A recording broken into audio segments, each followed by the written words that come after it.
Stand-Up Hero is a cartoony simulation on the career of a stand-up comic. You will get to pick jokes and themes that you perform at venues located around the world in your pursuit to become a career stand-up comic. Our player will have to keep up on current events, travel abroad, and gather the best jokes in the pursuit of winning the crowd.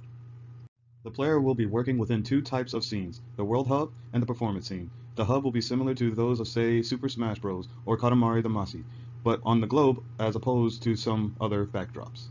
The stand-up performance itself will be very similar to Guitar Hero, but with dialogue choices displayed as poker hands rather than a guitar. A crowd meter will be displayed by a bar overlaying the top of the screen. Our theme is going for more of a goofy cartoon type of feel.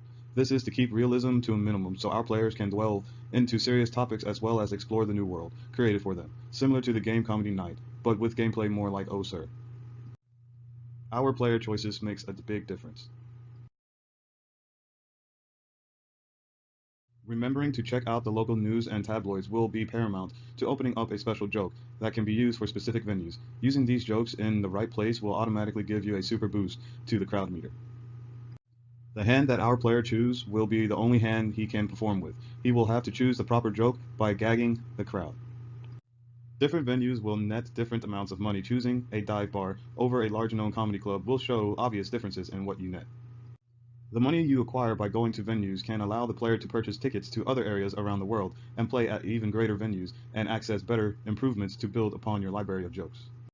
In order to progress, the player must win over the crowd. The player does this by choosing the proper lineup of jokes that flow well with each other and by picking the right order based on the crowd reaction. Attending improved events will open up key jokes that will allow a player to win back an audience that they were losing, or allow them to bring down the house with a large chance at success and great boost in monetary gain.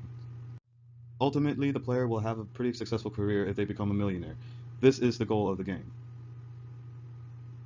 When the player starts the game, he will already have a pre-made list of jokes to choose from. These will be random each time the player starts a new game. The first rule is that you can only draw from the material you choose before the current performance. Your hand cannot change during a stage. Different jokes affects the crowd. Where and when you say your jokes will impact the crowd's reaction. A displease can either earn the player very little money, or in some instances, if the joke is such a poor taste, the player will be pulled from the stage and receive nothing. The anti-force for our game is the crowd itself. You must keep the crowd happy. Crowd enjoyment is measured by a sliding scale. If the scale is too low for too long, the player will lose. Our game is rife with meaningful decisions, from the choices they make to the events they keep on top of, and even the order which they play their jokes in. These observations. One game we drew inspiration from is Oh Sir. It uses a similar.